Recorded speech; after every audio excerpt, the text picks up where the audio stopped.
akan membahas ya bagaimana reaksi redoks yang melibatkan transfer elektron dan juga penerimaan elektron ini dapat menghasilkan arus listrik ya.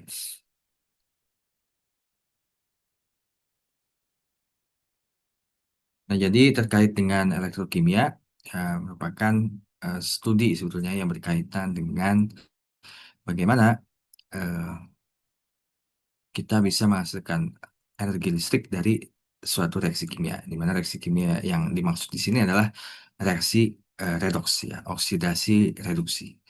Nah, oksidasi adalah pelepasan elektron dan reduksi adalah penerimaan elektron ya. Nah, bagaimana kita bisa mengidentifikasi suatu reaksi kimia itu merupakan reaksi redoks.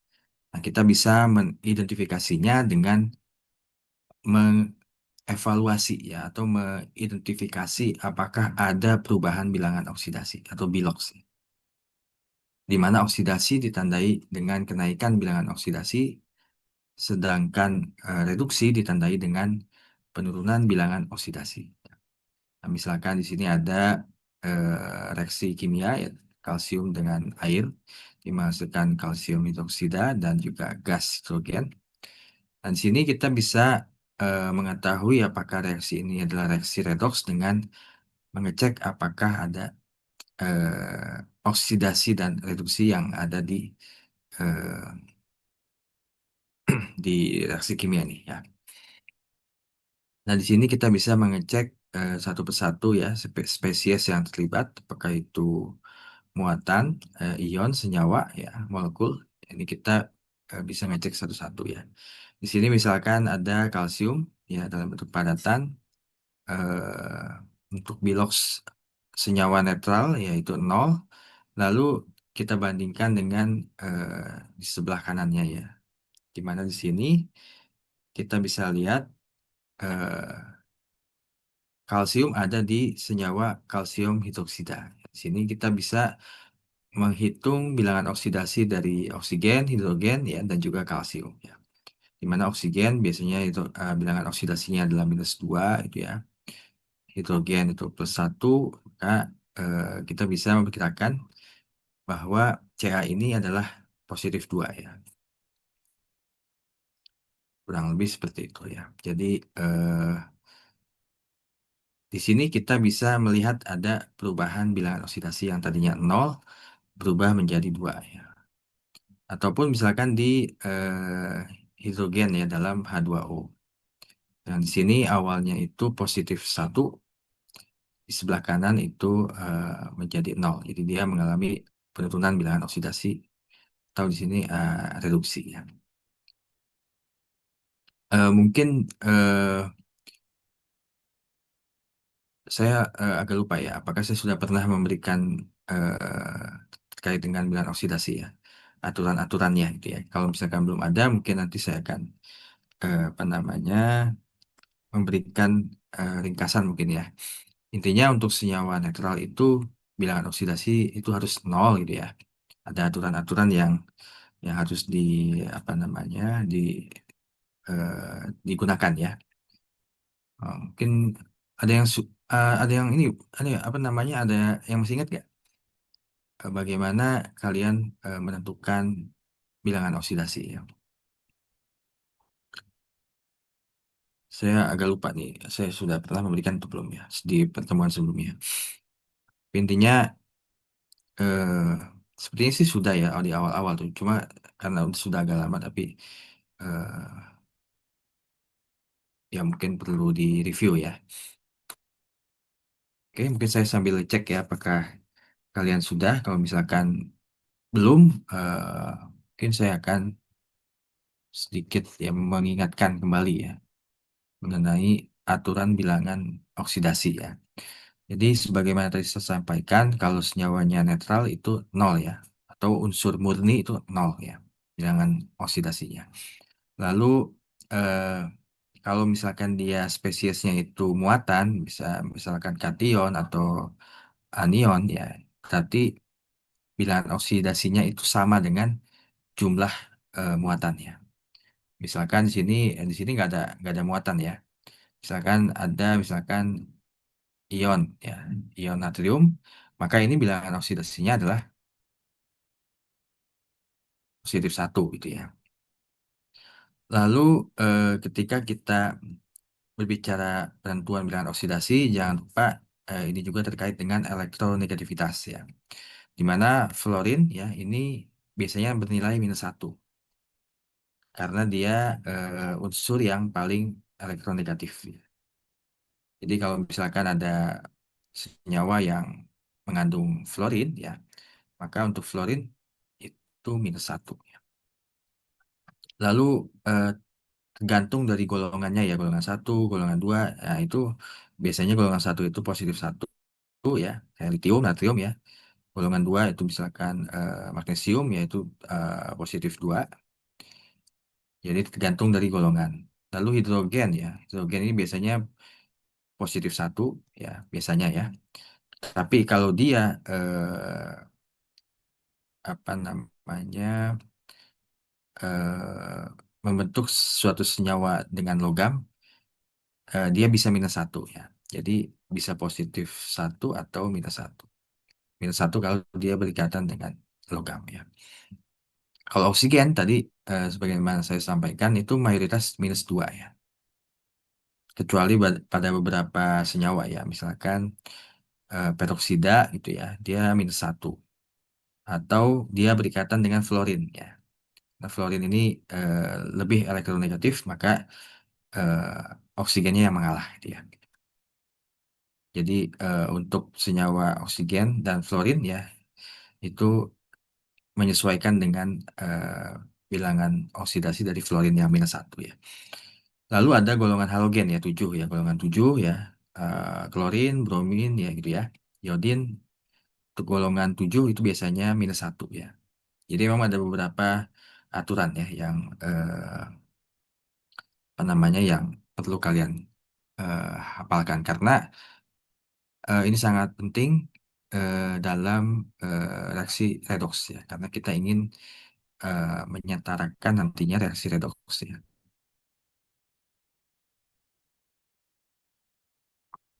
Nah, sebagaimana tadi saya sampaikan, nanti kita akan menyeimbangkan ya reaksi redoks, di mana menyeimbangkan reaksi redoks itu lebih sulit dibandingkan dengan menyeimbangkan reaksi lainnya, ya. Karena tidak hanya massa atau jumlah atom yang harus seimbang, tapi juga muatannya atau jumlah elektronnya.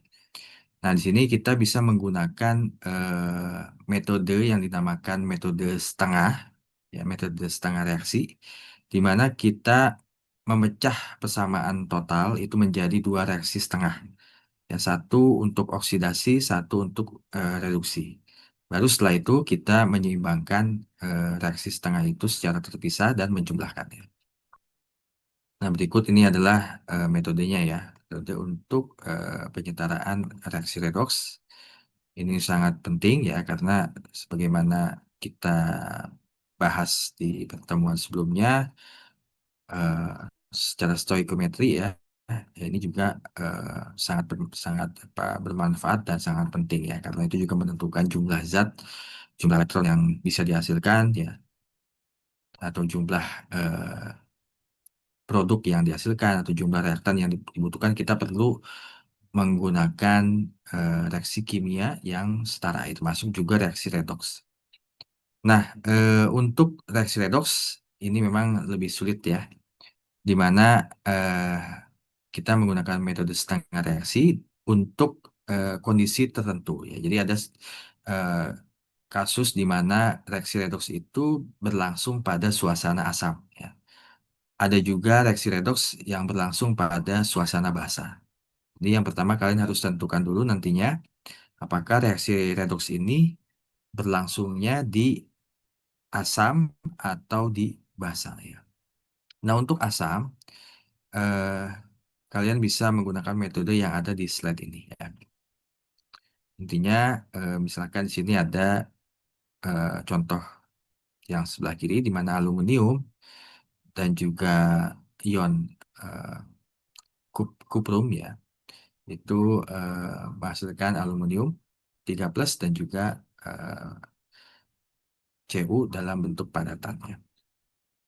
Nah, yang pertama kita lakukan adalah kita menyetarakan gitu ya.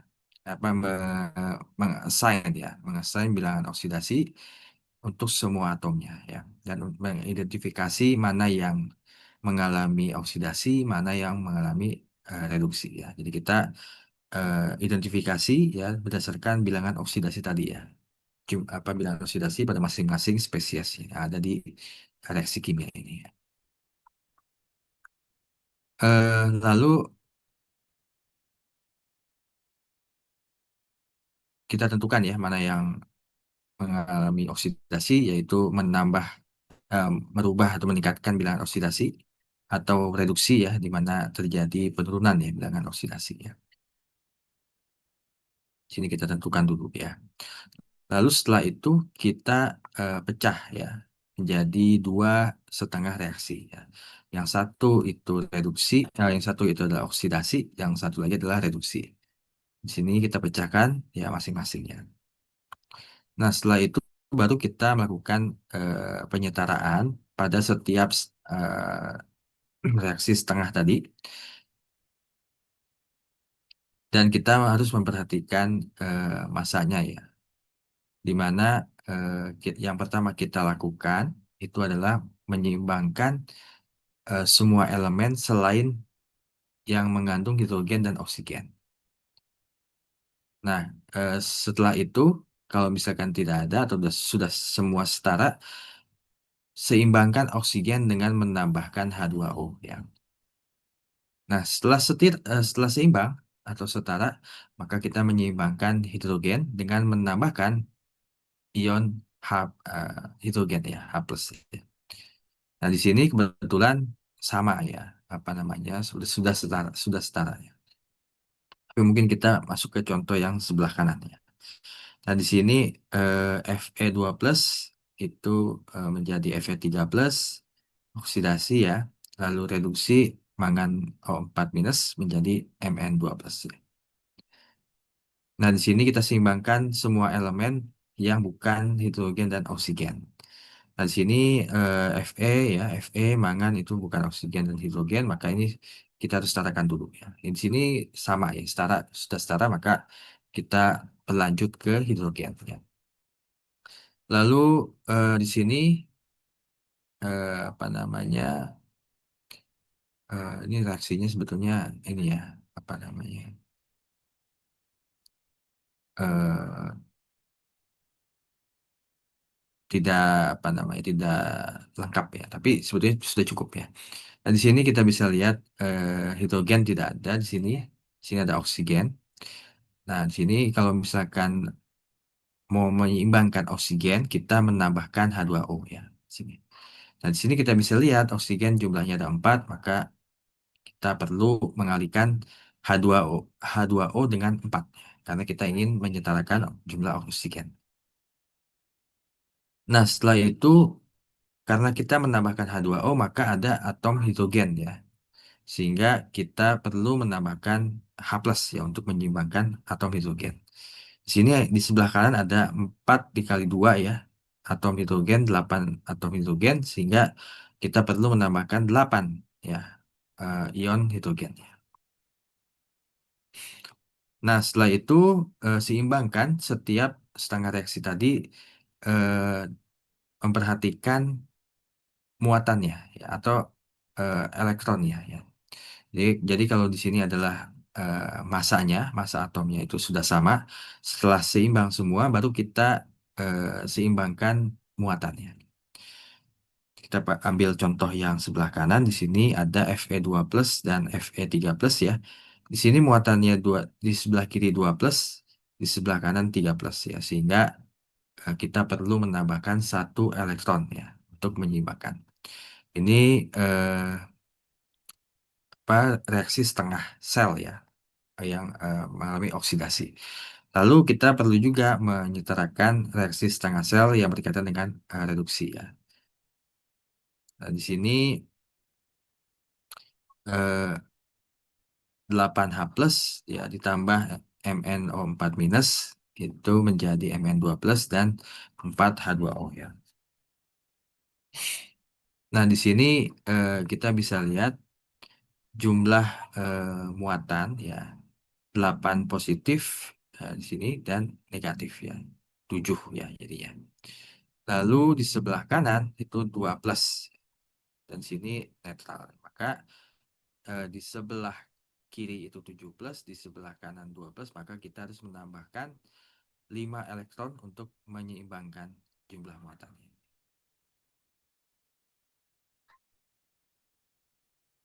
Nah, setelah itu kita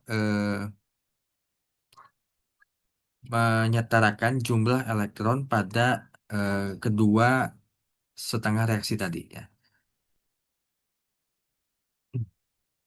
Nah, ini ininya ya. Jadi kita coba lihat keduanya, reaksi setengah oksidasi dan reaksi setengah reduksi.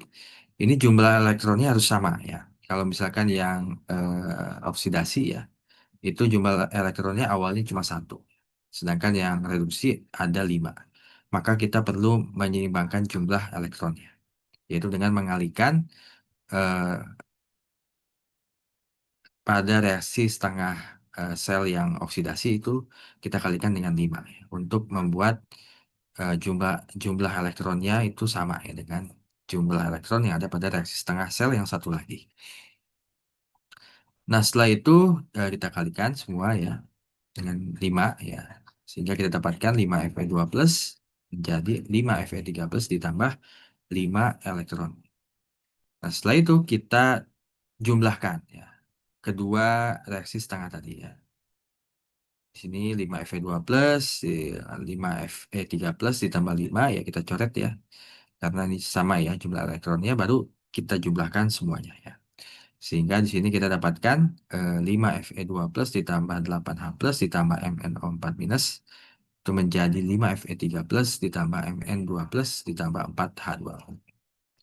Yang terakhir kita perlu melakukan verifikasi ya untuk memastikan reaksi ini sudah setimbang dengan memperhatikan jumlah atom dan juga jumlah muatan. Jadi kalau semuanya itu sudah sama jumlah atomnya di kiri dan di kanan dan juga jumlah muatannya itu sudah sama di kiri dan di kanan maka sudah setara gitu ya. Nah ini yang berkaitan dengan bagaimana menyetarakan reaksi redoks dalam suasana asam. Ya. Kalau ada pertanyaan saya silakan ya nanti.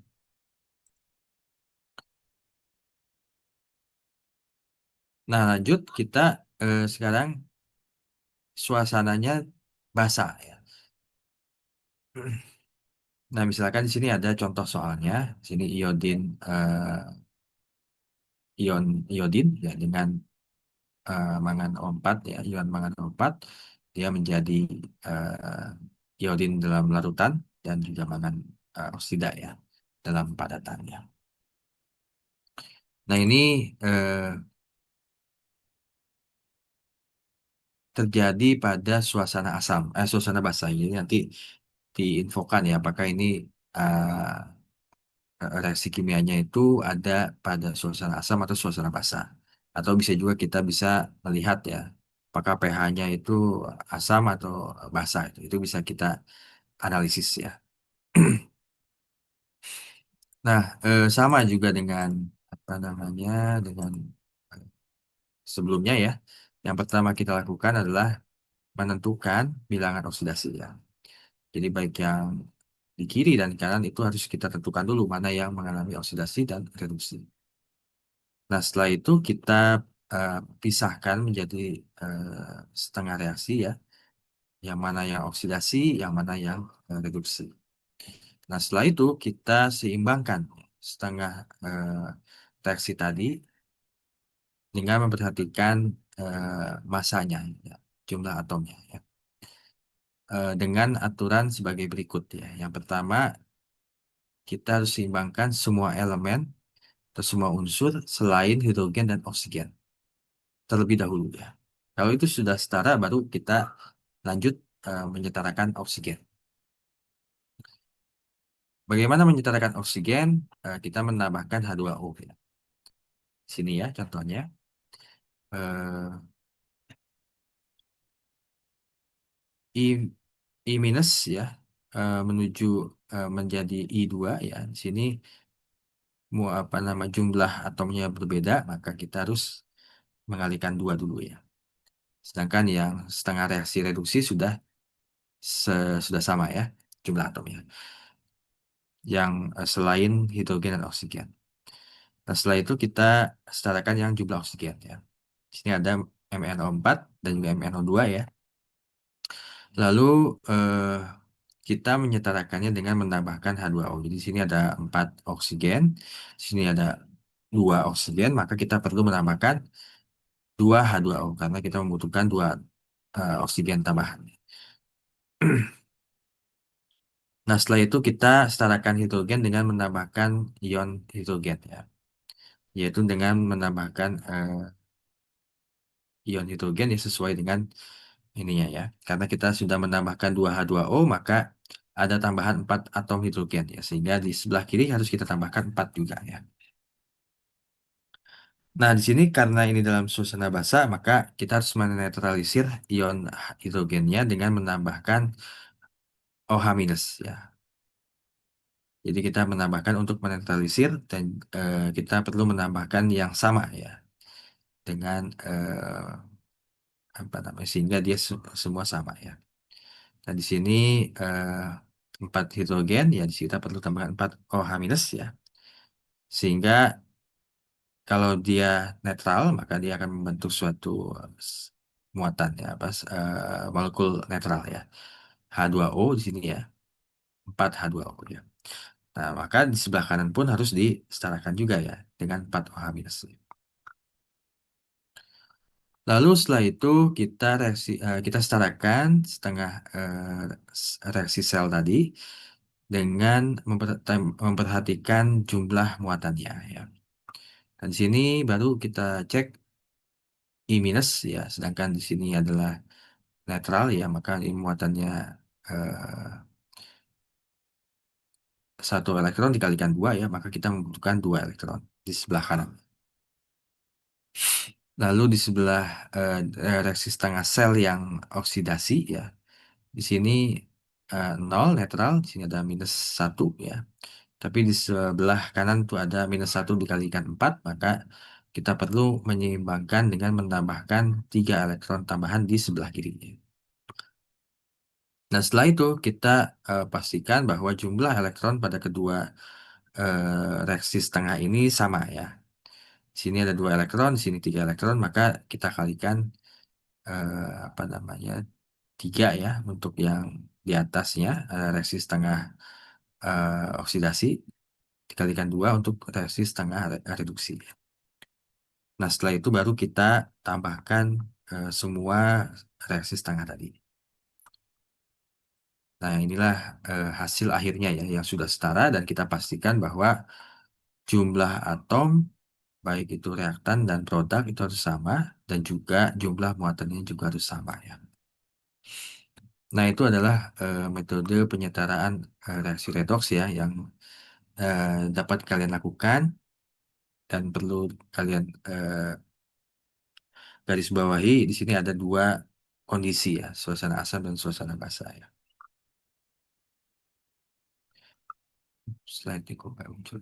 Apakah ada pertanyaan? Oh, ada ya.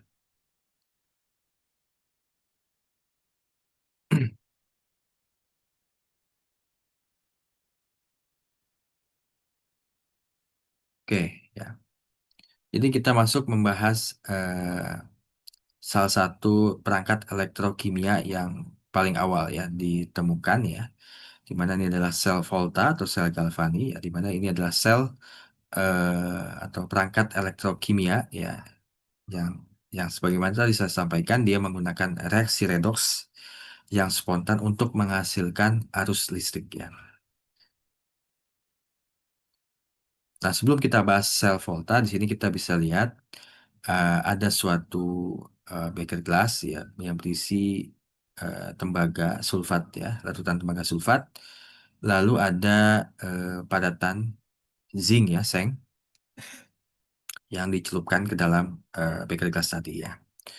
Nah, apa yang kita harapkan terjadi jika kita menempatkan batang logam seng ke dalam larutan tembaga sulfat ya? Maka berdasarkan reaksi kimia yang juga kita pernah diskusikan dan juga terkait dengan persamaan ionik bersih ya kita bisa kira-kira memprediksi apa yang terjadi ya. Dan di sini apa namanya zinc ini ada dalam bentuk netral ya, maka dia dalam bentuk padatan ya. Sedangkan koper ya Cu ini dalam bentuk larutan, dia bentuk menghasilkan muatan ya Cu2+ dalam larutan. Nah, maka ini bisa menghasilkan apa namanya zinc zinc padatan di sini yang ada di padatan yang berwarna putih ini dia bisa mengeluarkan ion ya. Dia bisa menghasilkan ion juga ya, yaitu menghasilkan zinc 2+ ya. Nah, tapi juga karena di sini ada transfer elektron ya, yang berkaitan dengan redox, maka elektron yang dihasilkan tadi bisa mereduksi Cu2+ di dalam larutan sehingga ion Cu2+ ini bisa direduksi menjadi atom Cu dalam bentuk padatannya. Sehingga hasilnya dia nanti nempel ya di dalam apa namanya di sini padatan seng tadi atau padatan zinc yang sudah ditempelkan oleh padatan Cu tembaga ya. Nah, ini adalah salah satu reaksi redoks spontan yang berkaitan dengan zinc dan eh, tembaga ya, seng dan tembaga ya. Dan kalau misalkan kita apa namanya tuliskan dalam suatu reaksi kimia yang ini berkaitan dengan redoks ya, maka di sini kita bisa tuliskan sebagai berikut ya. Zinc dalam bentuk padatan ya yang berwarna putih, dia bereaksi dengan Cu2+ dalam bentuk larutan, dia menghasilkan ion C, Zn2+ terus Seng 2+ yang di sini dan menghasilkan atom Cu. Nah, ini adalah sebagaimana tadi saya sampaikan ada perubahan bilangan oksidasi di sini ya. Ada yang bertambah bilangan oksidasinya, ada yang berkurang bilangan oksidasinya. Jadi artinya ada reaksi redoks di sini. Nah, sekarang kita letakkan batang seng ya dalam larutan seng sulfat dan batang tembaga dalam larutan tembaga sulfat. Dalam ini apa istilahnya eksperimen yang berbeda gitu. Lalu kita hubungkan kedua batang itu dengan kawat sehingga kita berharap elektronnya itu dapat mengalir melaluinya. Nah, di mana di sini batang-batang logam di sini ya, Zn, Seng ya dan Cu ya. Ini berfungsi sebagai elektroda. Nah, apakah kita mengharapkan akan terjadi suatu reaksi jika kita me, apa ya, men-set up gitu ya, eksperimen semacam ini. Jadi kayak tadi ya ada larutan zinc sulfat dicelupkan oleh padatan di sini elektroda Zn atau Seng, tapi dihubungkan dengan kawat ke elektroda lain yaitu Cu ya. Lalu Cu-nya ini direndam juga dalam Cu sulfat. Nah, apa yang terjadi? Nah, di sini eh, atom-atom seng mungkin akan melepaskan elektron ya untuk menjadi ion seng di dalam larutan. Dan elektron tersebut dapat mengalir melalui kawat menuju ion tembaga 2 di larutan yang berada di dekat batang tembaga ya. Jadi di sini tadi sebagaimana tadi yang percobaan yang pertama ya. Jadi ada padatan zinc yang berubah menjadi ion ya. Atau padatan Cu yang berubah menjadi ion dan sebaliknya ya. Yang ada dalam apa namanya ion di sini bisa juga direduksi ya. Nah, ion-ion tersebut kemudian akan berubah menjadi atom tembaga dan mengendap pada batang tembaga. Nah, itulah yang reaksi yang mungkin terjadi pada eh, setup eksperimen semacam ini. Namun hanya ada satu hal yang mencegah reaksi ini berlangsung, ya. Jadi begitu beberapa elektron berpindah ke elektroda tembaga di sini Cu ya, larutan di sekitarnya akan bermuatan negatif ya. sedangkan larutan seng akan bermuatan positif.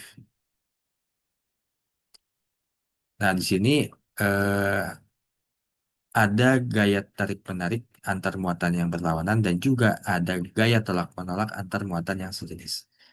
Jadi di sini ada Zn ya, 2 plus, sini ada Cu 2 plus.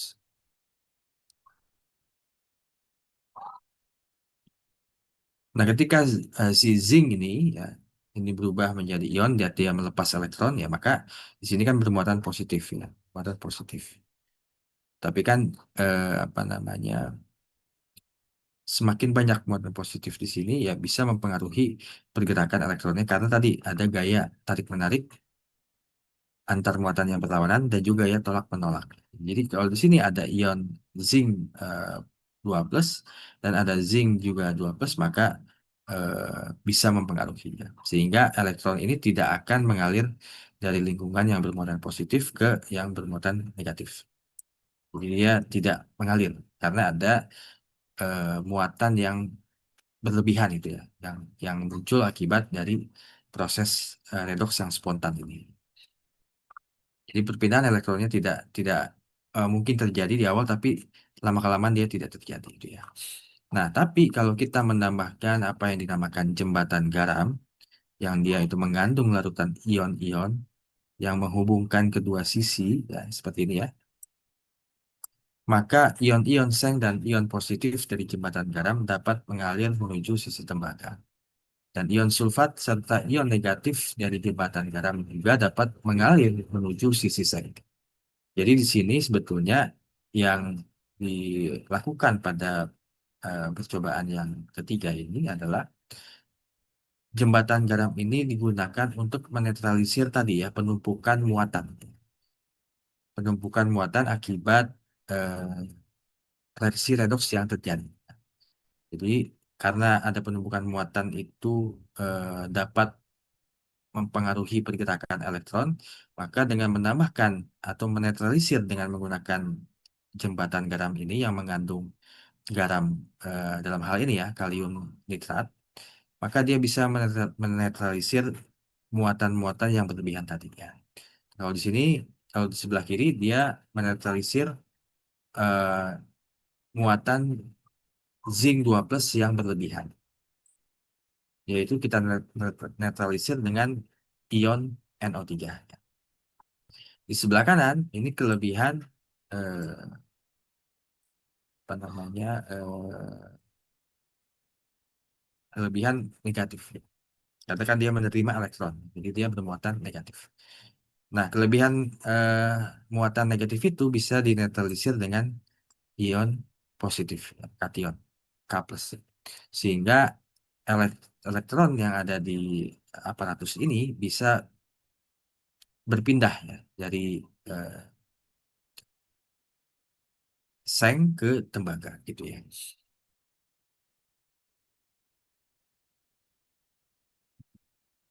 Nah, itulah yang tadi dinamakan sebagai sel Volta atau sel Galvani. Nah, ada juga yang dinamakan sel khusus yaitu sel Daniel. Ya. Intinya di situ kita bisa memanfaatkan ya reaksi redoks dengan memisahkan ya, sebetulnya memisahkan eh, apa namanya oksidasi dan reduksi ya dalam dua beker gelas yang berbeda untuk untuk memudahkan atau apa istilahnya ya menyebabkan ya elektron ini bisa berpindah ya. Tapi kalau misalkan kita lakukan dalam satu beker gelas maka itu tidak akan terjadi ya.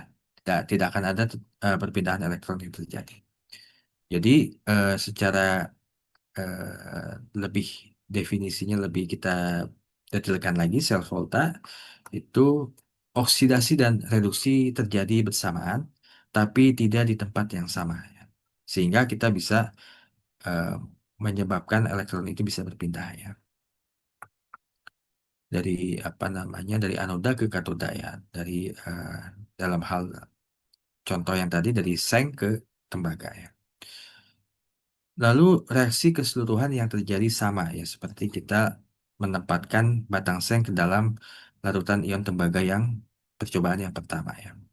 Nah, energi kimia dari reaksi ini dapat diubah menjadi energi listrik dan juga kemudian menjadi cahaya ya. Kalau misalkan kita pasangkan lampu ya. Jadi kita membuat semacam reaksi, semacam rangkaian tertutup ya.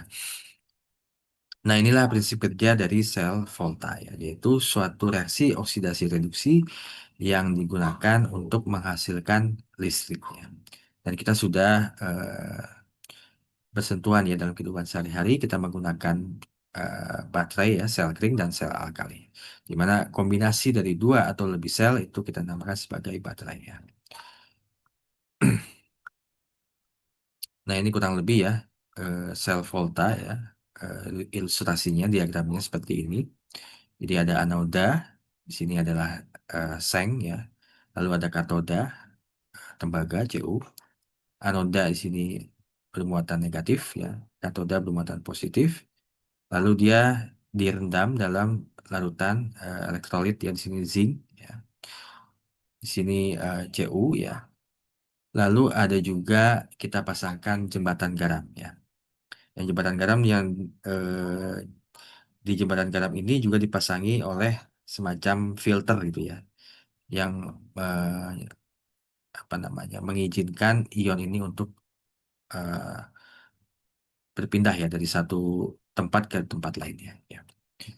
Nah, di sini kita bisa lihat di anoda ini terjadi oksidasi ya. Jadi eh, anoda di sini ya, dia mengalami oksidasi sehingga dia melepaskan elektron ya, yang bisa berpindah ya sini ya ke katoda. Nah, aliran elektron ini yang akan menyebabkan eh, konversi ya energi listrik menjadi energi cahaya ya. Kalau misalkan di sini kita pasangkan lampu. Nah, elektron yang berpindah tadi akan diterima oleh katoda ya, di mana di sini terjadi reaksi reduksi ya. Nah, ini yang kita namakan sel volta atau sel galvanik.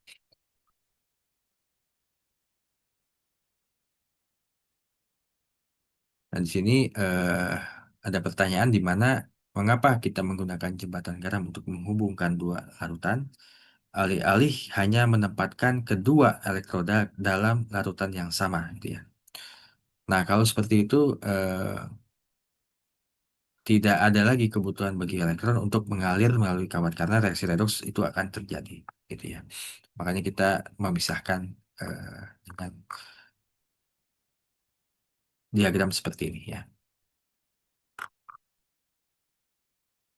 Nah, selain itu ada juga eh, sel lain ya, yang bukan sel volta tapi ya sebetulnya kurang lebih mirip ya, di mana sel penyimpanan timbal ini aki ya, ini kurang lebih banyak digunakan dalam kendaraan bermotor ya, di mana dia itu sebetulnya membentuk baterai timbal oksida ya.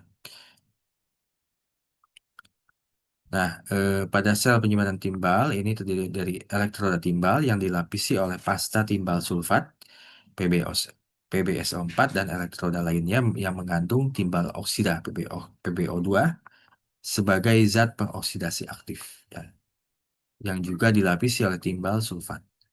Sedangkan di sini elektrolitnya adalah asam sulfat pekat, di mana timbal sulfat tidak larut. Nah, di sini kedua elektroda ditempatkan dalam larutan yang sama ya. Jadi berbeda dengan sel galvanik ya tadi, mana ini kedua elektrodanya dalam larutan yang sama ya. Nah, mengapa bisa berbeda? Karena di sini eh, katoda dan anodanya berbeda gitu ya. Apa karakteristiknya ya berbeda sehingga kita bisa eh, apa namanya, menghasilkan ya energi listrik dari eh, konsep seperti ini gitu ya. Di sini ada H2SO4 asam sulfat, di sini ada eh, anodanya, di sini ada timbal ya. Lalu di katodanya ada PbO2 ya. Dan juga ada sulfat ya. Nah, PbO2 ini dimasukkan ke dalam lubang-lubang dalam elektroda ini ya, semacam lubang-lubang. dan PbO2-nya dimasukkan ke dalam sana, gitu ya. Nah, ini sedikit berbeda ya dengan sel galvanik, tapi intinya sama. Di sini ada reaksi redoks yang terjadi ya. Ada anoda di mana itu terjadi oksidasi, ada katoda yang dia itu tempat di mana terjadinya reduksi ya.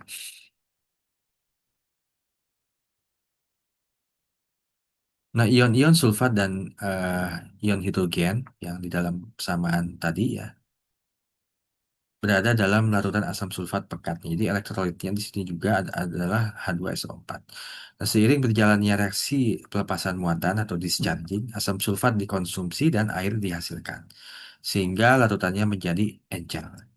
Nah, keadaan muatan sel dapat diukur dengan mengukur kepadatan larutan, ya. Dan kedua elektroda dapat berada dalam larutan yang sama karena baik zat pengoksidasi maupun zat reduksi serta produk oksidasi dan reduksinya semuanya berbentuk padat. Nah, makanya kita bisa menggunakan konsep yang berbeda dengan sel galvanik. Nah, karena dia dalam bentuk padat, maka zat padat ini tidak dapat bermigrasi ke elektroda lawan dan menyebabkan reaksi langsung non-elektrokimia. Ya. Nah, itu yang harus digarisbawahi. Selain itu, sel aki ini dapat diisi ulang ya, dapat dicas ya dengan mengalirkan listrik dari sumber eksternal ke arah yang berlawanan dari arah aliran listrik yang saat baterai digunakan atau discharging. Nah, misalkan dalam kasus baterai mobil ini bisa diisi ya oleh listrik ya, tapi juga perlu sesekali dilakukan pengisian ulang di bengkel ya karena memang eh, apa namanya ada beberapa senyawa atau komponen yang eh, berkurang gitu ya, sehingga perlu dioptimasi di bengkel karena alatnya dan bahan-bahannya ada di situ gitu ya. Nah ini kurang lebih reaksi kimia, reaksi redoks yang terjadi ketika ada sumber eksternal yang digunakan itu ya untuk mengecas ya atau apa ya istilahnya ya mengecas ya mengisi ulang ya. Katoda di sini PbSO4 di mana dia ini tempat terjadinya reduksi ya. Lalu anoda di sini PbSO4 ya dan H2O di sini dan secara reaksi kimia total ini bisa kita lihat di sini ya. Jadi karena semuanya ini solid ya, padatan semua PbSO4 padatan, PbO2 padatan, Pb juga padatan ya, maka kita bisa menggunakan eh, konsep yang berbeda dengan sel galvani di mana kita bisa menggunakan dua elektroda yang sama dalam satu tempat itu ya. Nah, selain itu yang perlu kalian pertimbangkan juga, ya misalkan di sini kalian tertarik untuk apa namanya memilih ya atau membuat misalkan semacam perangkat elektrokimia juga ya, yang lain itu ya. Karena kan ada berbagai macam sebetulnya. Selain dua ini ada berbagai macam sebetulnya. Nah, maka kalau misalkan kalian ingin misalkan melakukan eksperimen gitu ya, misalkan kalian pengen mencoba anoda dan katoda yang berbeda ya. Misalkan ya, kalau ini kan anodanya sudah ditetapkan ya, kalau sel galvani ini biasanya zinc dan tembaga, kalau sel aki itu timbal dan H2SO4 di situ ya. Nah, kalau misalkan kalian menggunakan H2SO4 sebagai elektrolit misalkan ya, kalian gunakan di sel volta misalkan yang mengandung zinc dan tembaga. Maka itu harus kalian perhatikan ya, itu berbahaya ya. Karena syarat pemilihan anoda, katoda dan elektrolitnya itu harus inert ya, harus tidak bereaksi ya. Kalau misalkan sulfat dan zinc karena zinc itu logam ya, sulfat juga asam ini ya. Maka dia sangat bereaksi itu ya, sehingga tidak baik ya untuk perangkat elektrokimia. Makanya kalian harus memperhatikan beberapa kondisi ya, beberapa faktor ya untuk memilih mana yang anoda, katoda, dan elektrolit yang mana yang kalian gunakan. Oke. Nah, tentunya kalau misalkan kalian ingin memilih apa namanya anoda, ya maka kalian harus memastikan bahwa eh, anoda, katoda, dan elektrolitnya itu kompatibel ya. Dia tidak bereaksi satu sama lain ya. Nah, selain itu nanti ada kita bisa memilih mana yang anoda, mana yang katoda. Kita nanti menentukannya dengan eh, potensial reduksi standar. Nanti yang kita akan bahas. Sampai sini ada pertanyaan?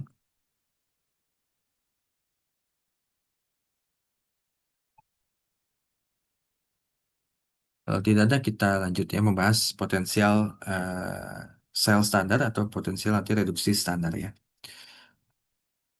Nah, dalam elektrokimia biasanya kita melakukan perhitungan ya, baik itu untuk sel volta ataupun nanti sel elektrolisis, di mana potensial ini juga disebut sebagai tegangan, merupakan kecenderungan suatu reaksi setengah sel atau reaksi elektrokimia untuk berlangsung ya. Nah, biasanya kita menggunakan potensial standar setengah sel yang disimbolkan dengan huruf epsilon, ada tanda derajatnya, atau kadang di textbook itu ada E kapital juga ya. Jadi ada epsilon atau ada E ya. Yang penting ada derajatnya ya. Nah, ini artinya adalah potensial standar ya, potensial standar. Eh, Sebagaimana disampaikan beberapa minggu lalu ya, bahwa keadaan standar itu adalah untuk zat padat dan cair itu adalah zat murni, untuk larutan itu konsentrasinya 1 molar ya, untuk gas itu 1 atm ya. Suhu mungkin 25 derajat ya, itu kita katakan standar ya. Nah, dari eh, kondisi standar tadi kita bisa menggabungkan kita bisa mencari potensial sel standar dengan menggabungkan potensial standar setengah sel ya. Karena tadi kan kita bagi dua ya, yang oksidasi dan reduksi kita pisahkan. Jadi kita gabungkan keduanya untuk mendapatkan potensial sel ya standar ya. Di sini kita tidak dapat mengukur potensial hanya dari setengah sel ya, karena kita tidak dapat hanya memiliki oksidasi saja atau hanya reduksi saja secara terpisah. Karena tadi reaksi redoks itu berlangsung dalam bersamaan ya. Reaksi redoks, reduksi dan oksidasi terjadi secara bersamaan ya. Nah, ini tabel yang menggambarkan variabel dan simbol dan juga unit ya, dan juga ekuivalensi dan hubungan, di mana kita menggunakan simbol E untuk potensial, tapi sebenarnya ini bisa epsilon, bisa E ya. Tapi kalau misalkan ada energi, ya maka potensial ini kita ganti dengan epsilon ya. Kalau misalkan nggak ada energi, kita ganti dengan kalau misalkan nggak ada energi, maka bisa kita gunakan simbol E ya, E kapital ya, untuk potensial ya.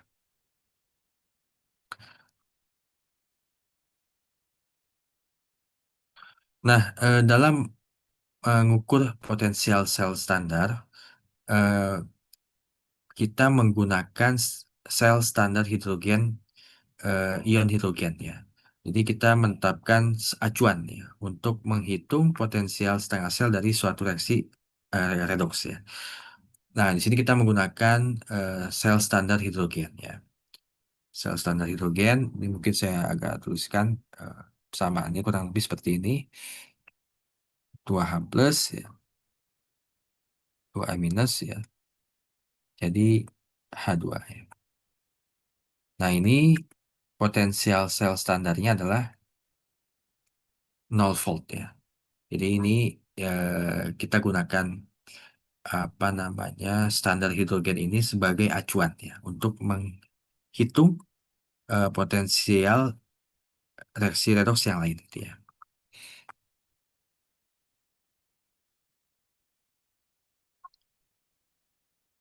Nah, dari perhitungan tadi ya dengan menggunakan sel standar hidrogen kita bisa mendapatkan ya informasi mengenai potensial sel standar lainnya gitu ya. Misalkan di sini ada F2 dia direduksi ya menjadi 2F minus, dia memiliki potensial sel reduksi standar 2,87 volt ya. Ini dalam kondisi standar ya. Jadi mungkin nanti ada tabel yang lebih lengkapnya, ini belum lengkap semua. Dan kita bisa lihat ya di sini apa namanya nilai-nilainya ya. Di sini ada yang bernilai positif ya, ada yang bernilai negatif ya. Kalau yang bernilai positif itu berarti eh mungkin saya harus tuliskan ya di sini.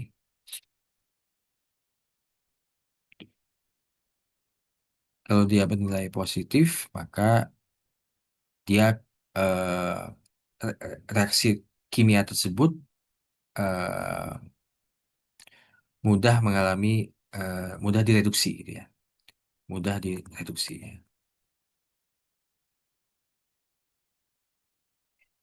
Tapi kalau misalkan dia negatif, maka dia lebih sulit direduksi ya. Atau dengan kata lain, dia lebih mudah dioksidasi. Nah, jadi sini dari tabel-tabel ini ya, kita bisa lihat karena ini tabelnya menggambarkan potensial sel setengah ya. Ada yang reduksi di sini, reaksi reduksi ya. Ada yang ya di sini reaksi reduksi semua sebetulnya. Eh, tapi dia bisa bernilai positif, bisa bernilai negatif.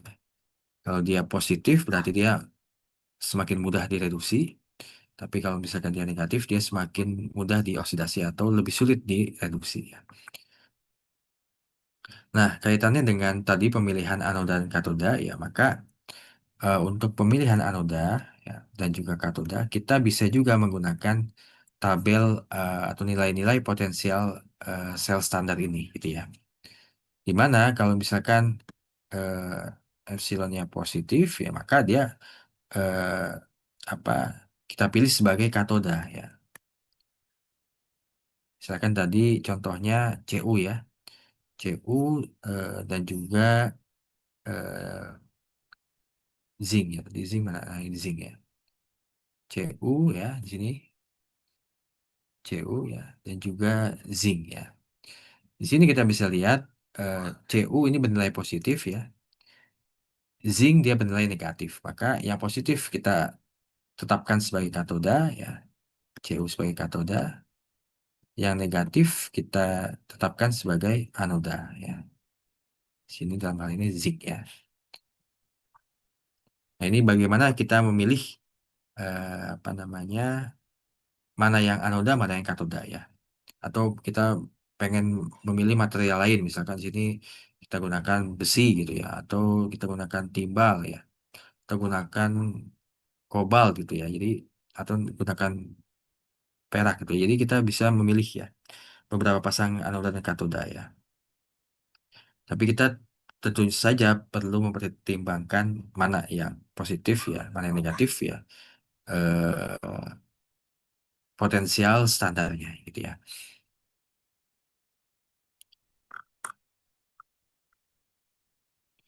Nah, berikut ini adalah prinsip-prinsip yang digunakan untuk menghitung potensial sel dari potensial reduksi ya. Di mana dua potensial setengah sel tadi ya, satu untuk oksidasi dan satu untuk reduksi akan menjumlahkan menjadi potensial sel untuk semua reaksi sel gitu ya. Nah, lalu jika persamaan kimia ditulis dalam arah yang berlawanan, maka tanda potensialnya juga harus dibalik. Nah, tadi tabel yang tadi itu adalah tabel reduksi ya. Maka eh, untuk mendapatkan misalkan yang eh, reaksinya dibalik gitu ya. Nah, maka kita tinggal balik saja gitu ya untuk mendapatkan eh, potensial oksidasinya gitu ya. Nah, kemudian ketika mengalihkan koefisien pada salah satu persamaan, baik itu setengah sel ataupun sel penuh, tidak akan mengubah potensial yang terkait ya. Jadi kalau kita kalikan koefisien, ya maka itu tidak mengubah nilai potensialnya. Nah, jika tanda dari potensial sel positif, maka reaksi akan berlangsung ya. Jadi kalau tadi epsilonnya itu positif, maka dia akan terjadi ya reaksinya. Dan ini kita juga katakan sebagai reaksi spontan ya. Akan terjadi atau lebih mudah terjadinya kalau misalkan tadi, minggu lalu kita bahas termodinamika, maka reaksi itu memang eh, tidak membutuhkan effort yang tinggi gitu ya untuk supaya reaksi itu terjadi ya. Tapi kalau dia negatif, maka kebalikannya ya.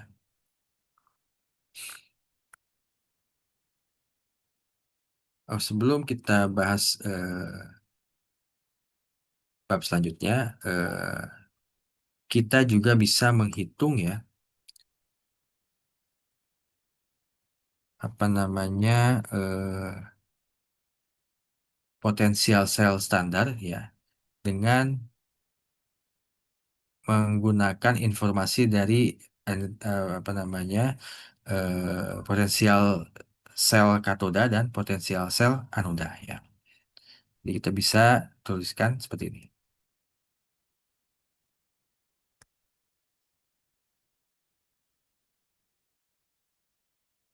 Ya, jadi selain kita menggunakan tabel, kita juga bisa menggunakan formula ini ya untuk mencari nilai potensial sel standar dengan menggunakan informasi mengenai potensial katoda ya dalam keadaan standar dan juga potensial anoda dalam keadaan standar ya. Kita gunakan formula ini.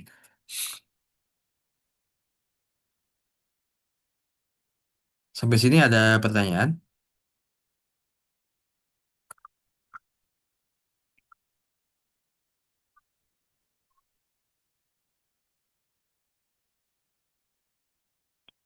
Nah, minggu lalu kita sudah bahas bagaimana termodinamika ya, energi bebas Gibbs ya.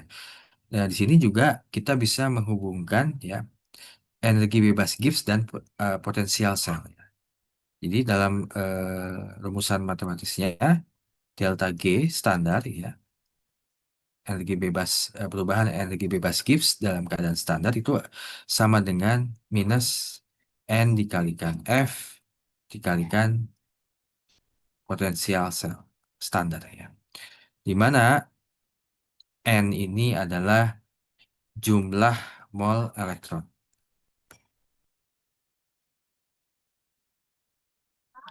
yang ditransfer dalam suatu reaksi kimia ya, yang sudah setara gitu ya. Sedangkan F adalah besaran Faraday ya. Ini mungkin sudah pernah ya 96,96 berapa gitu ya. Silahkan dicek ya. 96,485 kolom ya. Koma atau ribuan ya. Ini coba dicek lagi ya. Per mol elektron ya. Kayaknya 96.000 ya. 96.000. Nanti silakan nanti dicek lagi apakah 96.000 atau 96 koma ya. Nah ini eh, besaran Faraday ya.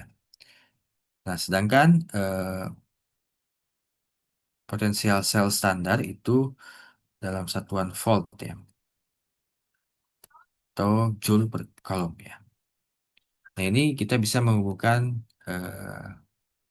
perubahan energi bebas Gibbs standar dengan potensial sel standar ya. Nah konsekuensi dari hubungan ini kita bisa menentukan juga apakah suatu reaksi kimia itu spontan atau tidak ya. Dia dikatakan spontan kalau epsilon sel standarnya itu lebih besar daripada nol ya. Kita katakan ini spontan. Sedangkan sebaliknya ya, kalau dia eh, potensial sel standarnya itu lebih kecil daripada nol, maka dia tidak spontan. Jadi kalau ini tidak lebih besar dari nol ya, maka dia spontan. Kalau dia lebih kecil dari nol, dia tidak spontan ya, tidak spontan. Kalau misalkan kalian masih ingat minggu lalu, kalau delta G-nya benar negatif, maka dia spontan reaksinya dia. Karena di sini ada tanda minus gitu ya.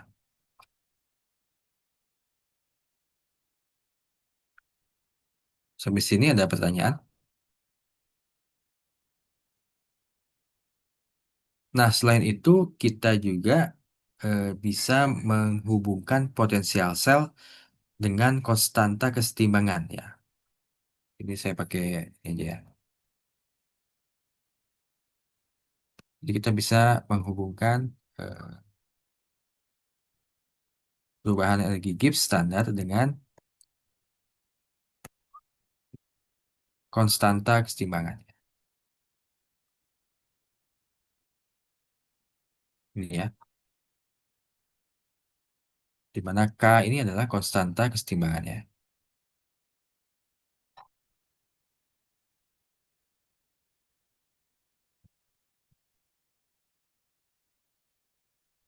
Nah, di sini dari formula yang ada di slide ini, ketika kita bisa memodifikasinya, menurunkannya, kita juga bisa mendapatkan hubungan yang baru ya. Tadi kita ingat delta G standar itu sama dengan minus N kalikan F kalikan epsilon sel ya.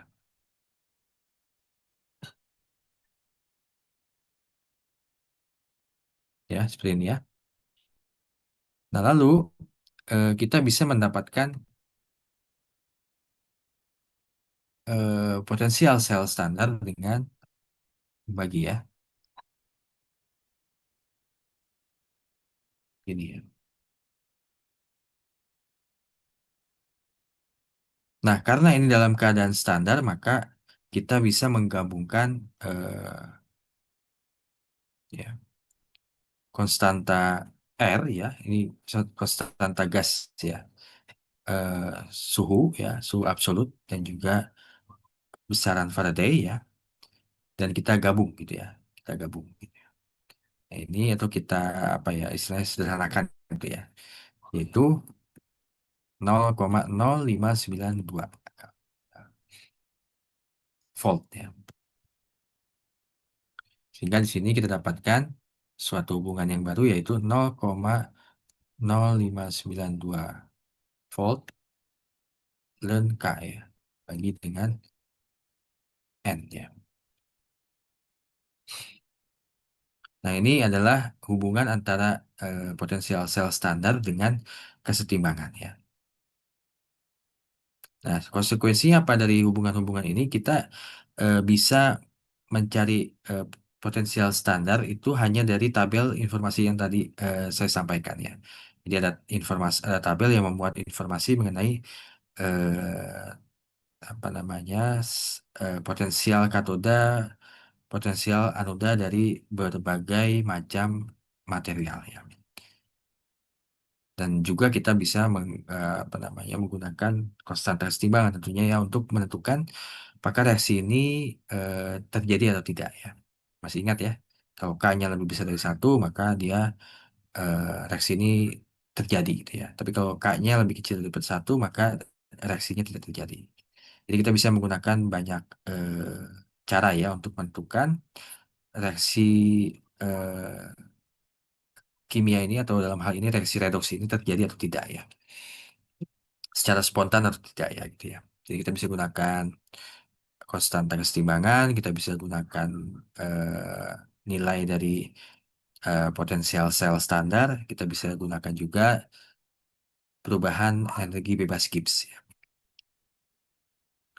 Nah, terkait dengan ini ya, maka kita bisa menggunakan persamaan Nernst ya untuk mencari potensial sel dalam keadaan non standar ya. Jadi kita gunakan persamaan Nernst ini untuk mencari potensial sel dalam keadaan non standar ya.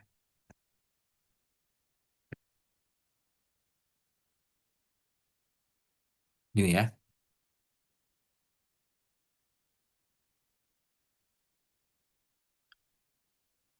Nah, kalau misalkan di sini ada suatu reaksi setengah sel ya yang secara umum bisa kita tuliskan sebagai A ini ya, kalikan A tambah B dikalikan B tambah N dikalikan elektron ya, itu menjadi C dikalikan C ditambah D dikalikan D ya. Maka ini bisa kita cari ya, potensial selnya bukan dalam keadaan standar, yaitu epsilon ya, atau E kapital ya.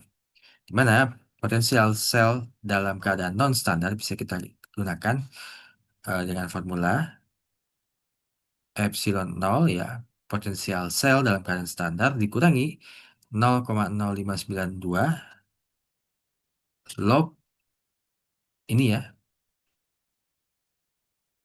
ini adalah quotient ya, quotient reaksi ya, kalau masih ingat ya. Jumlah konsentrasi produk ya dipangkatkan koefisiennya dikalikan atau ya dibagi dengan jumlah konsentrasi reaktan dipangkatkan koefisiennya. Ya. Ini quotient reaksi ya, masih ingat ya.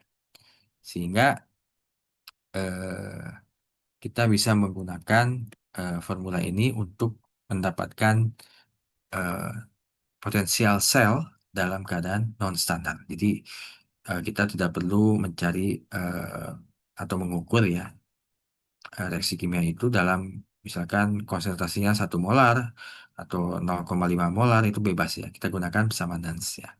Tapi kalau standar ya kita harus lakukan dalam keadaan standar itu tadi ya.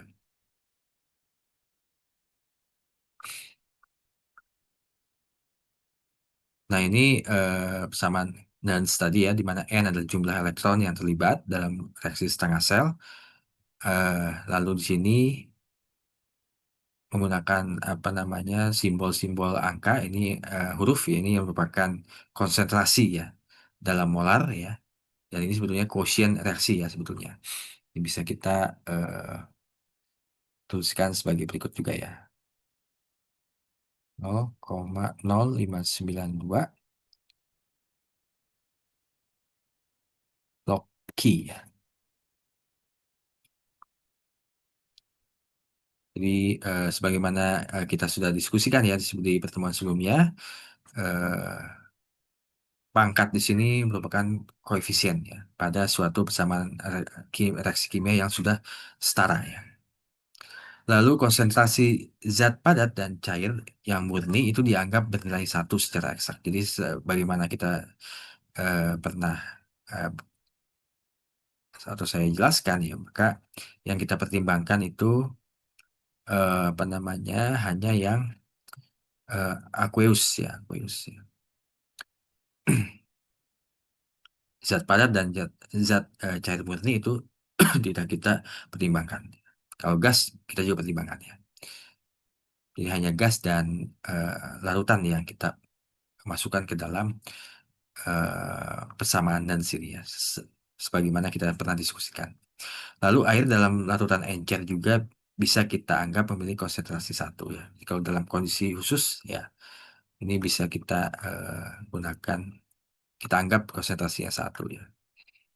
Nah ini contoh soalnya kita diminta misalkan menghitung potensial dari suatu setengah sel seng ion seng ya, di mana elektroda seng murni ini dicelupkan ke dalam larutan ion seng dengan konsentrasi 0,1 molar. Nah, ini kita bisa lihat eh, elektrolit yang digunakan ini konsentrasinya 0,1 molar. Jadi bukan dalam keadaan standar nih. Maka kalau misalkan bukan dalam keadaan standar, kita gunakan persamaan Nance. Tapi kalau misalkan dalam keadaan standar, kita bisa mencarinya dengan tabel ya, informasi-informasinya itu ya. Ini tinggal kita masukkan saja ya rumusnya, lalu kita hitung ya. Silahkan dipelajari ya di slide-nya ya.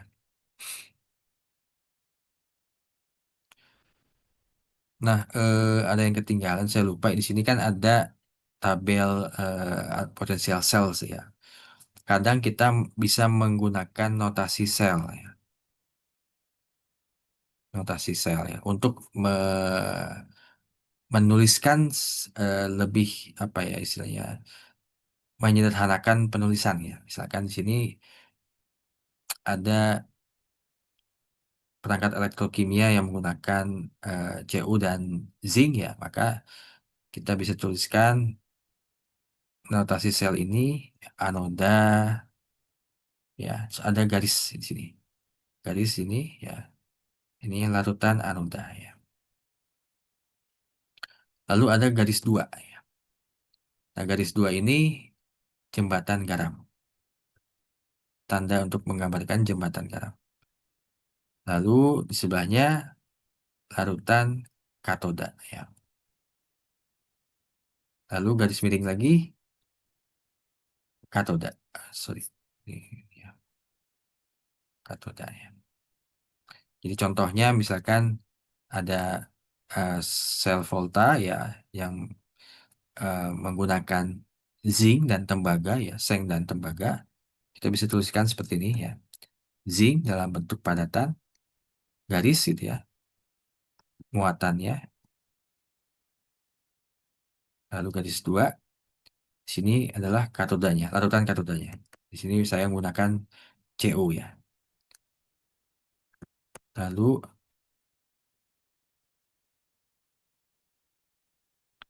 CU dalam bentuk padatan. Nah, ini yang dinamakan notasi sel, ya. Jadi kalau misalkan saya tuliskan di soal seperti ini, maka yang zinc ini adalah anoda, ya. Ini larutan anodanya. Lalu ada simbol ini jembatan garam, ya. Cu2 plus ini larutan katoda. Dan ini Cu adalah katoda, ya. Jadi berdasarkan ini, ya. Ini yang kita namakan notasi sel, ya. Ada pertanyaan sebelum kita bahas mengenai sel elektrolisis, ya.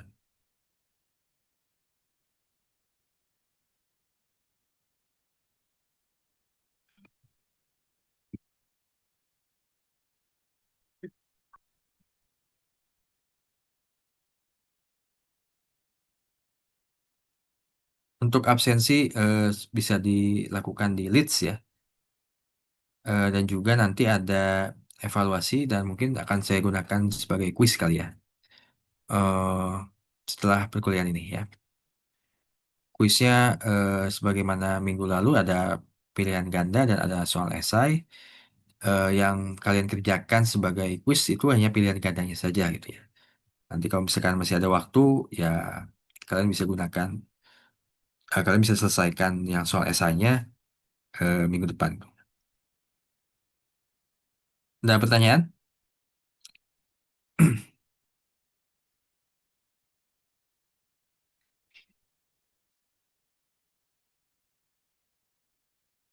Nah, sebelum kita bahas sel elektrolisis, sebetulnya ada satu lagi sel apa namanya yang dinamakan sel konsentrasi, ya. Ada yang dinamakan sel konsentrasi. Nah, apa itu sel konsentrasi? Ini sebetulnya sel volta juga, ya. Tapi eh, sel konsentrasi ini anoda dan katodanya terbuat dari material atau unsur yang sama. Lalu larutan elektrolitnya juga mengandung ion yang sama, ya.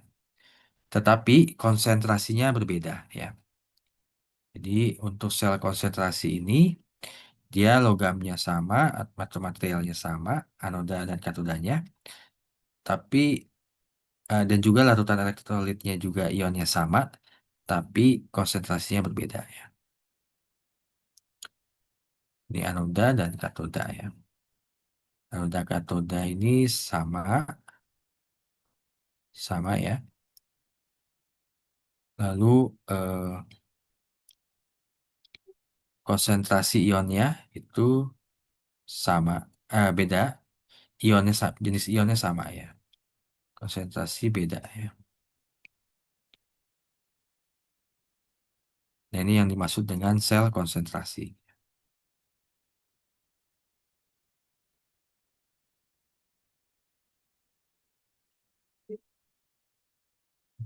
5, ya. Jam 5.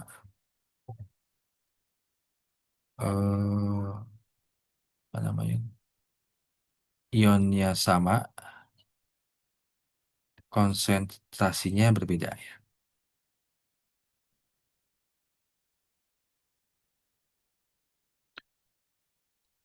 Nah, sel konsentrasi ini unik, ya, di mana karena eh, anoda dan katodanya dari logam yang sama atau unsur yang sama, maka ya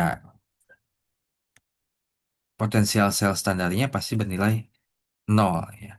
Nah, tetapi walaupun dia bernilai nol, dia tetap bisa menghasilkan listrik. Nah, kenapa? Karena ada perbedaan konsentrasi ya. Jadi kalau misalkan kita eh, balik ke persamaan Nernst ya, kita bisa mencari potensial standar atau potensial sel ya, itu dengan memperhatikan quotient reaksi ya. Jadi kalau misalkan ionnya sama tapi konsentrasinya berbeda, maka secara eh, kesetimbangan ya, dia akan bekerja secara spontan untuk menyeimbangkan ya, jumlah konsentrasi ion di kedua sisi. Nah, sehingga reaksi redoksnya itu akan berjalan ya, sampai nanti konsentrasinya sama gitu ya. Jadi karena ada perbedaan konsentrasi, maka apa namanya, walaupun dia nilainya tabel potensial standarnya itu nol, tetap ada listrik yang bisa dihasilkan. Nah, ini sel konsentrasi.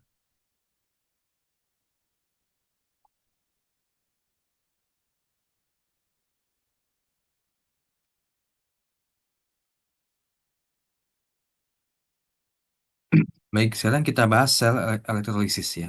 Jadi kalau tadi kita menggunakan reaksi kimia untuk menghasilkan energi listrik, maka di sini kebalikannya, yaitu produksi reaksi kimia dengan arus listrik dinamakan elektrolisis ya.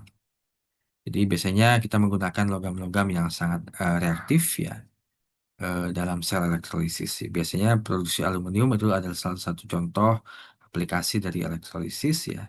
Dan ada beberapa syarat yang harus dipenuhi untuk suatu reaksi elektrolisis, yaitu yang pertama, ion-ion yang dapat bergerak, yaitu dalam keadaan cair atau keadaan dalam larutan, sehingga mereka dapat menghantarkan muatan.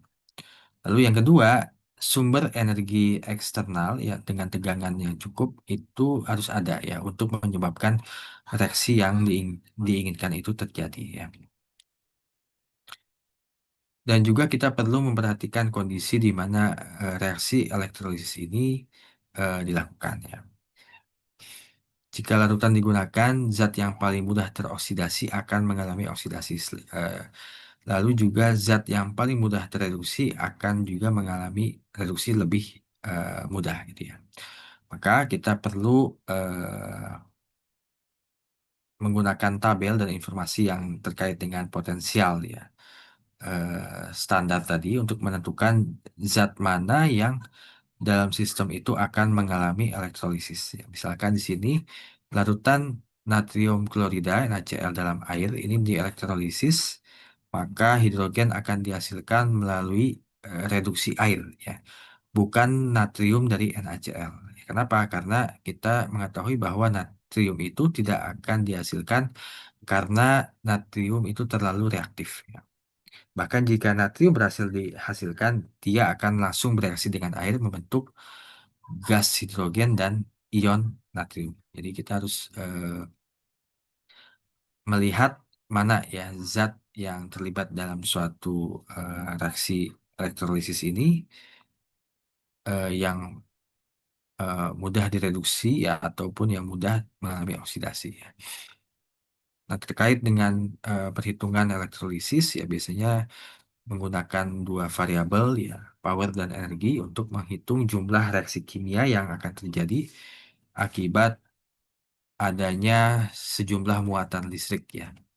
Nah, dalam suatu sel elektrolisis, lewatnya muatan itu akan menyebabkan reaksi kimia ya. Jadi muatan itu dapat mengalir melalui elektron yang bergerak melalui konduktor atau dia melalui gerakan ion dalam larutan atau garam yang leleh. Nah, pergerakan atau lewatnya muatan inilah yang disebut dengan arus listrik yang jumlah muatan yang mengalir per detiknya disebut dengan kekuatan arus. Jadi kita bisa hitung berdasarkan persamaan ini ya, di mana satu kolom itu 1 ampere second, satu muatan satu elektron itu adalah 1,6 kali 10 pangkat minus 19 kolom ya. Satu mol elektron itu memuat 96.500 kolom atau 1 Faraday ya. di mana nanti kita bisa menghitung ya jumlah eh, atau jumlah reaktan atau jumlah produk yang dihasilkan dari proses elektrolisis ya.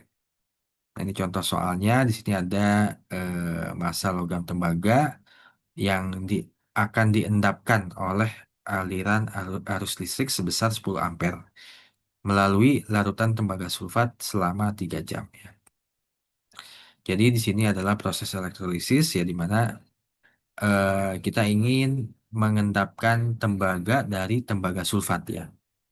Tembaga sulfat ini dalam larutan ya, jadi dia dalam muatan ya dia merupakan apa mengandung kation ya yang akan kita reduksi dengan aliran arus listrik ya.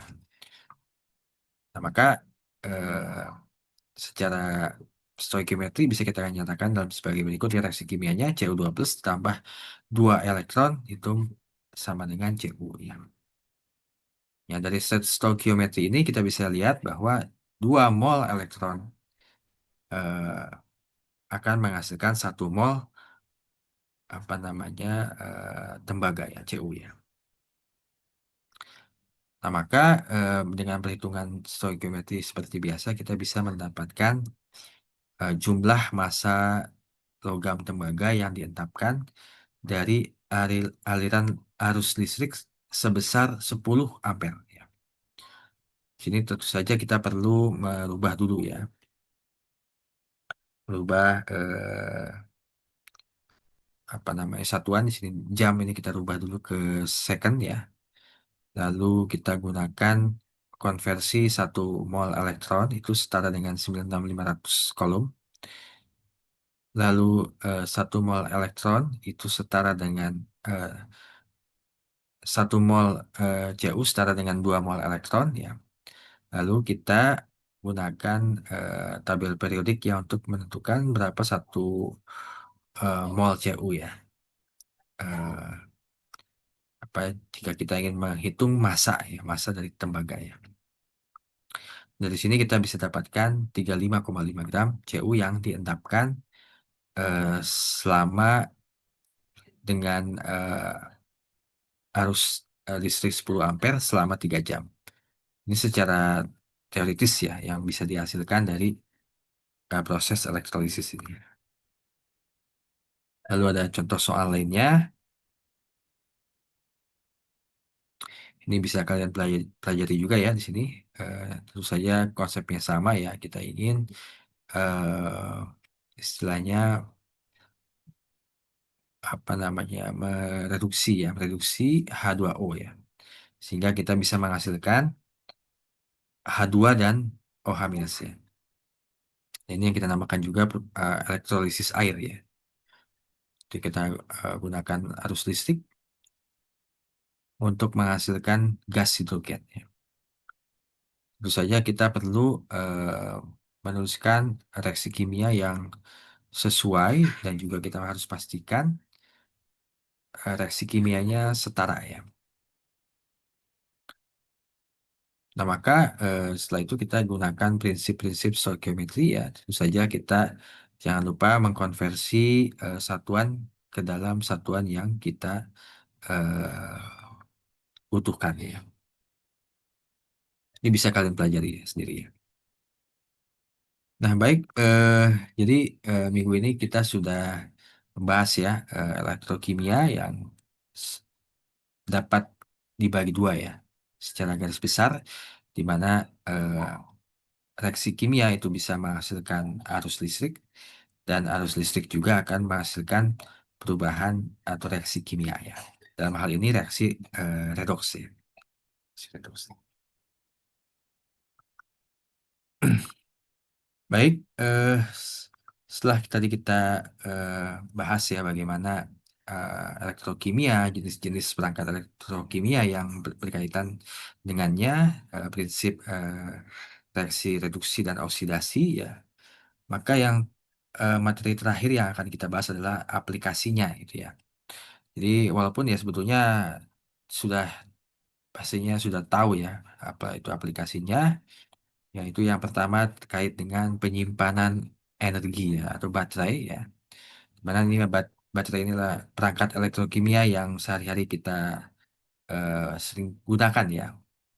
Di mana ini berdasarkan prinsip tadi ya, reaksi oksidasi reduksi ya. Di mana kita menggunakan katoda dan anoda ya, seng ya di sini zinc dan juga apa namanya grafit ya sebagai katoda dan juga elektrolitnya ini mangan oksida dan juga amonium klorida ya yang dalam bentuk pasta ya. Jadi yang digulungkan dalam baterai itu bentuknya kurang lebih seperti ini ya di sel baterai ya. Jadi kita bisa mengubah energi kimia ya menjadi listrik melalui reaksi redoks yang spontan ya. Lalu ada juga tadi aki ya, walaupun dia sedikit berbeda ya konfigurasi atau desain konsepnya, tapi kurang lebih sama ya reaksi redoks ya. Hanya materialnya saja yang berbeda itu ya. Lalu juga ada beberapa jenis baterai yang banyak digunakan di perangkat elektronik modern saat ini ya, seperti lithium ion, nikat, ya, dan lain-lain ya. Ini juga digunakan pada perangkat elektronik, juga perangkat otomotif ya. Ya, untuk lithium ini memang sedikit berbeda ya, karena lithium itu tidak boleh bersentuhan dengan air ya karena dia sangat bereaksi dengan air maka biasanya lithium itu menggunakan pelarut atau elektrolit yang tidak mengandung air jadi mungkin menggunakan pelarut organik ya ataupun eh, pelarut lain ya atau elektrolit lain yang tidak ada airnya gitu ya sedikit berbeda dan juga dia eh, punya prinsip perpindahan elektron yang berbeda sehingga sangat efektif untuk baterai isi ulang gitu ya. Nah, ini kalau misalkan ada kelompok yang mungkin membahas ini juga mungkin bagus ya. Nah, ini juga aplikasi lainnya, fuel cell dan sebagaimana tadi saya sampaikan, salah satu energi terbarukan ya, fuel cell yang apa namanya, yang sangat bermanfaat bagi kita ya. Di sini contohnya adalah hidrogen, oksigen fuel cell, di mana di sini sebetulnya kita berupaya untuk apa namanya menggunakan gas hidrogen ya gas hidrogen untuk menghasilkan arus listrik ya ini juga mungkin salah satu potensial walaupun apa namanya belum banyak digunakan ya misalkan kalau yang sekarang kan mobil listrik itu banyaknya baterai berbasis lithium ataupun nikel ya tapi kalau misalkan eh, mobil itu berbasis gas berbasis hidrogen gitu ya mungkin ini juga bisa ya walaupun belum belum banyak ya karena baru beberapa produsen saja seperti Toyota ataupun perusahaan Jepang ya mobil Jepang itu yang sudah menggunakan mobil hidrogen ya prinsipnya dengan menggunakan fuel cell hidrogen ini ya jadi kita menggunakan hidrogen untuk mengkonversi eh, dengan dengan reaksi redoks ya untuk menghasilkan arus listrik ya. Dan ini sebetulnya sangat ramah lingkungan ya karena kita bisa lihat di sini reaksi redoks yang terjadi ya hidrogen ini menghasilkan air ya. Lalu oksigen juga ini kan eh, apa namanya digunakan juga ya dan dia juga bereaksi dengan air dia menghasilkan ion OH minus. Jadi kalau dilihat dari segi eh, apa namanya ramah lingkungannya ya sangat ramah lingkungan ya. Energi hidrogen lebih lebih ramah lingkungan dibandingkan dengan baterai yang digunakan pada mobil listrik kebanyakan ya. Nah, mungkin itu saja yang dapat saya sampaikan pada pertemuan kita hari ini. Jadi kita sudah membahas apa itu definisi elektrokimia ya, bagaimana eh, reaksi redoks itu bisa menghasilkan arus listrik ya. Dan bagaimana kita menyatarakan reaksi redoks ya dengan dua kondisi yaitu suasana asam dan suasana basah ya. Kemudian kita juga apa namanya mendiskusikan beberapa jenis sel volta ya, dan juga mengkaitkannya dengan eh, energi bebas Gibbs ya, bagaimana kita menghitung potensial selnya untuk menentukan reaksi ini terjadi atau tidak gitu ya. Lalu kita juga bahas aplikasinya ya, aplikasinya walaupun singkat, nah ini mungkin bisa kalian lebih eksplor ya, mungkin nanti di tingkat akhir atau kalau ada tertarik ya, misalkan riset yang berkaitan dengan full cell ya. Kebetulan saya berkolaborasi dengan peneliti di BRIN, sedang ini juga ya, meneliti full cell ya. Eh, tapi masih ongoing ya. Mungkin itu saja yang dapat saya sampaikan pada pertemuan kita hari ini. Eh, Sebagaimana tadi saya sampaikan, kalian akan mengerjakan evaluasi yang akan saya gunakan, yang akan saya nilai sebagai quiz ya. Eh, Soalnya pilihan ganda ya, pilihan ganda. 10 soal ya, 10 soal pilihan ganda. Lalu sebetulnya ada soal lain, soal esai, tapi untuk soal esai itu kalian boleh kerjakan jika sanggup ya, mungkin sampai jam 6. Kalau misalkan tidak sanggup, ya sudah kalian nanti eh, bisa dikerjakan minggu depan ya. Sebelum kalian mulai evaluasinya, apakah ada pertanyaan?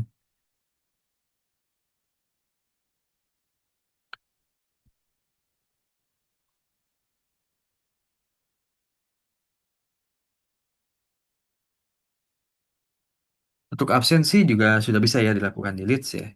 Silakan ini ya, dilakukan presensi sampai jam 6 ya.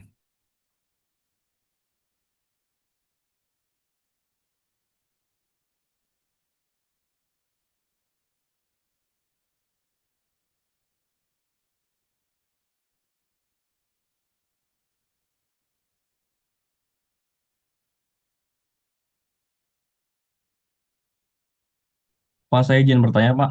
Ya, silakan. Oh, sebelumnya tadi saya mau nanya terakhir pengerjaan evaluasi, namun Bapak sudah menjawab. Oh Terima ya, kasih, Pak. jam 6 ya.